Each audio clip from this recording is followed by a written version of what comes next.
The idea that you try to time purchases based on what you think business is going to do in the next year or two, I think that's the greatest mistake that investors make, because it's always uncertain. People say, well, it's a time of uncertainty. It was uncertain on September 10th, 2001. People just didn't know it was uncertain. It's uncertain every single day. So take uncertainty as part of being involved in investment at all.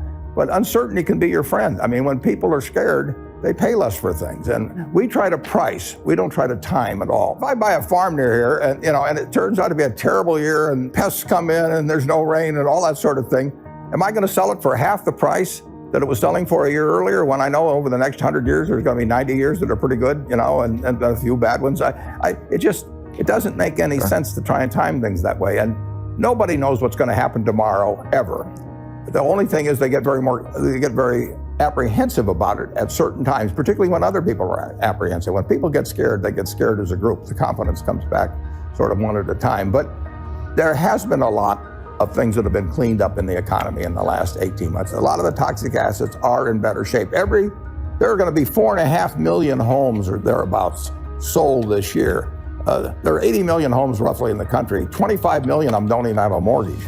Of the 4.5 million homes that are sold, the people that are buying those are putting down reasonable down payments in many cases. They're buying them much more cheaply. They're covering it better with their income. The liar's loans have disappeared to a great extent. So every day, those homes are going into better hands. 4.5 million homes will be in better hands, stronger hands, people that can handle the payments better at the end of the year than it was at the start of the year. So the system is cleansing itself, but it doesn't do it in a day or a week or a month or even a year. Biggest mistakes people make when investing? Well, they just don't realize that all you have to do is just buy a cross-section of America and then never listen to people like me or read the papers or do anything subsequently. They think that because you can trade, you should trade. You buy a farm, you buy an apartment house, you can't resell it tomorrow, and the cost of moving around.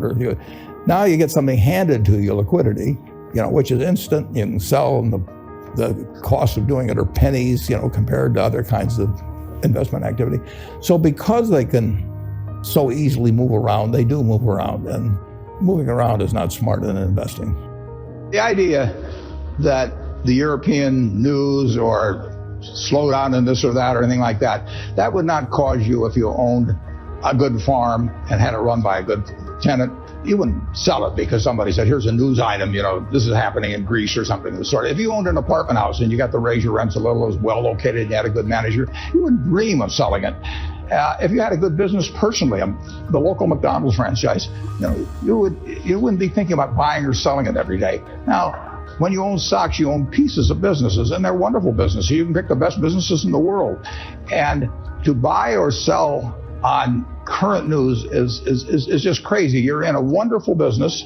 You got people running it for you. You know you're going to do well over 5 or 10 years. And to think news events should cause you to try and dance in and out of something that's a wonderful game is a terrible mistake. So get into a bunch of wonderful businesses and stay with them. I bought my first stock, when I was 11 years old, and it was about 3 months after Pearl Harbor, and Corregidor was falling, and they had the death march at Bataan, and all the news was terrible. It was a great time to buy stocks, and I should have held that stock forever, and I've been buying stocks ever since. I know you're famed for your success, but I was curious if there were any particular moments in your life or mistakes or failures that you've made that were particularly memorable, what you may have learned from them, and if you had any particular advice for the students here in dealing with discouraging circumstances. Yeah, I've made a lot of mistakes. Biggest mistake, not the biggest, necessarily the biggest, but buying Berkshire Hathaway itself was a mistake, because Berkshire was a lousy textile business, and I bought it very cheap.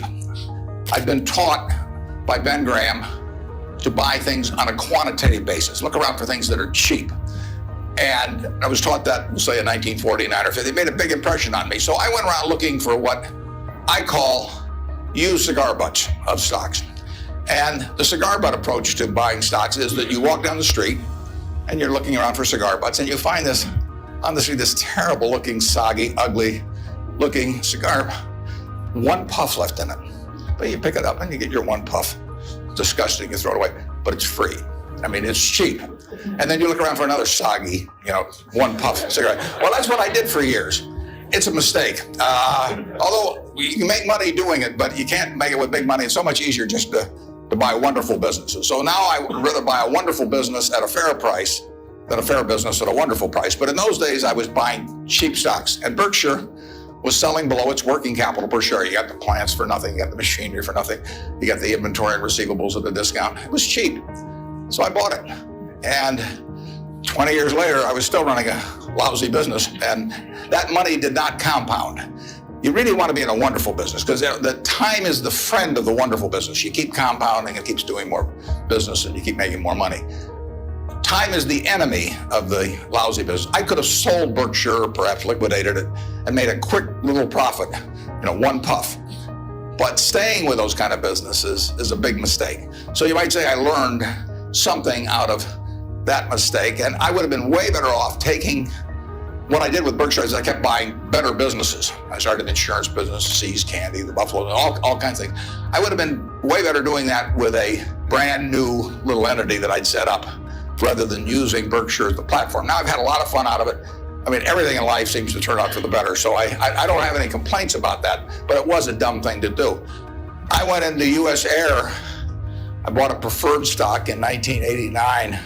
As soon as my check cleared, the company went into the red and never got out. I mean, it was really dumb. I mean, I've got an 800 number I call now whenever I think about buying an airline stock. I call them up any hour that, fortunately, I can call them at 3 in the morning, and I just dial and I say, my name's Warren, I'm an aeroholic, and I'm thinking about buying this thing. And then they talk me down. I mean, it takes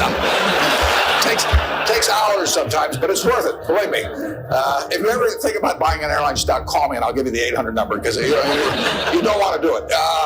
But we got lucky in terms of how we eventually came out on it. But it was a dumb decision, all mine. And I've done biggest in terms of opportunity costs, eventual costs. I bought half interest in a Sinclair filling station when I was about 20 with a guy I was in the National Guard with. And I had about $10,000 then, and I put $2,000 in, and I lost it all.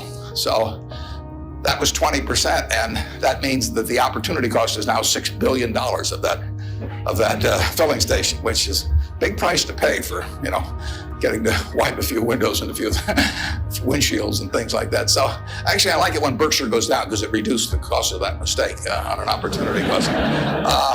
Biggest mistakes I've made by far are mistakes of omission and not commission. I mean, it's the things I knew enough to do. They were within my circle of competence, and I was sucking my thumb. And that is really, those are the ones that hurt. They don't show up anyplace. I probably cost Berkshire at least $5 billion, for example, by sucking my thumb 20 years ago or close to it, when Fannie Mae was having some troubles, and we could have bought the whole company for practically nothing. And I don't worry about that if it's Microsoft, because I don't know it. Because Microsoft isn't in my circle of competence. And so I don't have any reason to think I'm entitled to make money out of Microsoft or out of cocoa beans or whatever. But I did know enough to understand Fannie Mae, and I blew it. And that never shows up under conventional accounting. But I know the cost of it. I know. I passed it up. And those are the big mistakes. And I've had plenty of them. Unless I tell you about them in the annual report, and I resist the temptation sometimes, unless I tell you about them in the annual report, you're not going to know it, because it doesn't show up under conventional accounting. But omission is way bigger than commission. There's big opportunities in life have to be seized. We don't do very many things, but when we get the chance to do something that's right and big, we've got to do it. And even to do it in a small scale is just as big a mistake almost as not doing it at all. I mean, you really got to grab them when they come, because you're not going to get 500 great opportunities. You would be better off if, when you got out of school here, you got a punch card with 20 punches on it. And every financial decision you made, you used up a punch. You'd get very rich, because you'd think through very hard each one. I mean, you went to a cocktail party and somebody talked about a company, you didn't even understand what they did or couldn't pronounce the name, but they made some money last week and another one like it. You wouldn't buy it if you only had 20 punches on that card. There's a temptation to dabble, particularly during bull markets. In stocks, it's so easy. It's easier now than ever, because you can do it online. Just you click it in and maybe it goes up a point, and you get excited about that, and you buy another one the next day, and so on. You can't make any money over time doing that. But if you had a punch card with only 20 punches, you weren't going to get another one the rest of your life. You would think a long time before every investment decision. and you would make good ones and you'd make big ones. And you probably wouldn't even use all 20 punches in your lifetime, but you wouldn't need to.